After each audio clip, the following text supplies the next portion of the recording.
इंसान की कोई हैसियत नहीं होती है जहाँ मुल्कों की और कौमों की तारीख लिखी जाती है कि जहाँ सादिक और अमीन की बात की गई है वहाँ पे इस तरह से ओथ लिया जाए, तो ये इससे बड़ी बदकिस्मती है। पाकिस्तान की सालमियत और बका जो है वो जमहूरी निज़ाम में है, वो कॉन्स्टिट्यूशनल रूल के अंदर है, रूल ऑफ लॉ में है, डेस्पोटिज्म में नहीं है। बिस्मिल्लाहिर्रहमानिर्रहीम। अस्सलाम वालेकुम। अब बोलना होगा कि साथ मैं हूं आपका मेज़बान आदिल जमील। नाज़रीन, इस वक्त हमारे साथ मौजूद हैं साबिक एडवोकेट जनरल अहमद अवैस साहब और पीटीआई की नुमाइंदगी भी कर रहे हैं। उनसे बात करते हैं कि जो मसाइल हैं पीटीआई के और इलेक्शन के बाद की सूरत हाल जो है वो किस तरह से हैंडल कर रहे हैं। अस्सलाम वालेकुम वालेकुम अस्सलाम। सर। हुकूमतें जो हैं वो इस वक्त मुकम्मल तौर पर फ़ाल हो चुकी हैं। वज़ीर आज़म वज़राए आला भी हल्फ ले चुके हैं। पंजाब के अंदर मरीम नवाज़ जो हैं वो वज़ीर आला बन चुकी हैं। एहतजाज की भी कॉल है। किस तरह से देख रहे हैं कि क्या दोबारा से कोई इस तरह के वाक़यात रूनुमा हो सकते हैं जिससे पीटीआई को जो है वो मुश्किलात का सामना करना पड़ सकता है? यकीनन हम तैयार हैं, क्योंकि ये तो नज़र आ रहा है। देखो ना, जब एक माइनॉरिटी ने रिग्ड इलेक्शन की बुनियाद पे हुकूमत बना ली तो उन्हें खौफ था, उस मेजॉरिटी से खौफ है ना कि जो प्रोटेस्ट कर रहे हैं, तो उसको दबाने के लिए हर वो हरकत करेंगे जो नाजायज़ होगी, जो गैर कानूनी होगी। तो हम तैयार हैं इंशाल्लाह ताला। देखिए, मद्देनज़र जो है वो पाकिस्तान का मुस्तकबिल है। इंसान की कोई हैसियत नहीं होती है जहाँ मुल्कों की और कौमों की तारीख लिखी जाती है। तो इंशाल्लाह ताला हम एक आखिरी हद तक इसमें जाएंगे। कुर्बानी की ज़रूरत होगी तो कुर्बानी से भी दरेक नहीं करेंगे। हमारी तो मद्देनज़र ये है कि आज हम अगर अपना खून दे देते हैं तो हम कल को पाकिस्तान की अगली नस्ल को एक अच्छा मुस्तकबिल देंगे। अच्छा, सर, पीटीआई जो है वो एक इजलास बुला रही है असम्बली के बाहर, जिसमें उनके मुताबिक फार्म 45 के हिसाब से जीते हुए लोग जो हैं वो ओथ लेंगे। क्या ये गैर कानूनी नहीं कि एक असम्बली के होते हुए एक अब ये गैर आइनी इकदाम नहीं होगा? देखिए, गैर आइनी इकदाम तो ये है कि आप इलेक्टेड नहीं हैं और आप ओथ ले रहे हैं।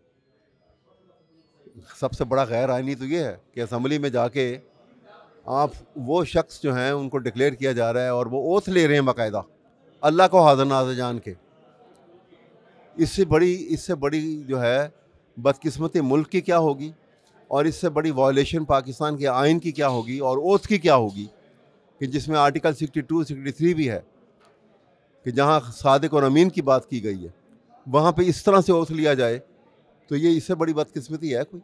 सर, एतवार वाले दिन पीटीआई की जानिब से एहतजाज की कॉल है। एहतजाज पिछले दिनों भी किया गया, लेकिन मखसूस जगहों पर लोग निकले और फिर उनको गिरफ़्तार भी कर लिया गया। इस बार भी गिरफ़्तारियों का डर है। क्या हिकमत अमली है? एहतजाज आपके मुताबिक, आईन पाकिस्तान के मुताबिक हर पाकिस्तानी का हक है। तो फिर क्या इस तरह की हिकमत अमली कोई प्रॉपर कि एहतजाज करने वालों को जो है वो गिरफ़्तार ना किया जाए? नहीं, ये देखें, ये तो एक नेकेड डेस्पोटिज्म का हमें सामना है। वो नेकेड डेस्पोटिज्म जो है वो अपना रंग दिखाएगा। वो हमेशा उनका तरीक़ेकार होता है कि जुल्म करो, क्योंकि वो अपने अंदर, उनके अंदर एक खौफ होता है। वो खौफ ये होता है कि अगर जुल्म नहीं करेंगे तो हमें दबा लिया जाएगा।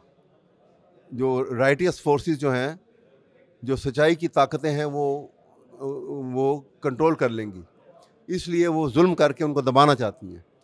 लेकिन हर चीज़ जो है वो उन ख्वाहिशात के मुताबिक नहीं होती। आपको 1977 में ले जाता हूँ, भुट्टो के हंगामे हुए थे, मार्च में इंतखाबात हुए थे, और आपने देखा कि वो इंतखाब कई महीने बढ़ते गए।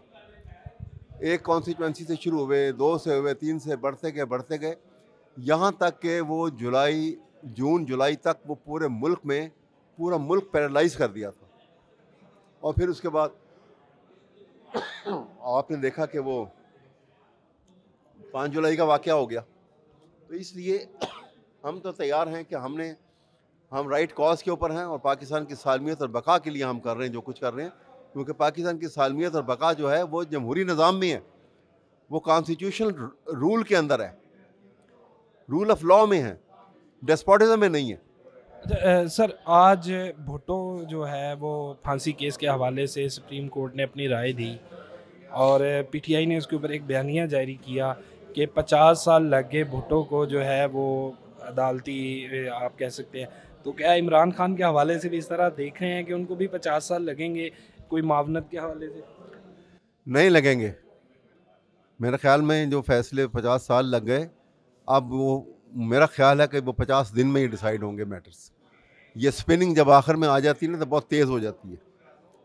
तो ये अब मामलात बहुत तेज़ी से आगे बढ़ेंगे। अब वो 1977 से बहुत much water is phloem under the bridge. अब ये 2024 है। मामलात जो हैं वो तेज़ी से आगे बढ़ने वाले हैं और हालात मुख्तलिफ हो चुके हैं। कौम बहुत आगे से ज़्यादा बेदार है और वो वो खौफ जो उस वक़्त क्रिएट किया गया था, वो खौफ आज ख़त्म हो चुका है।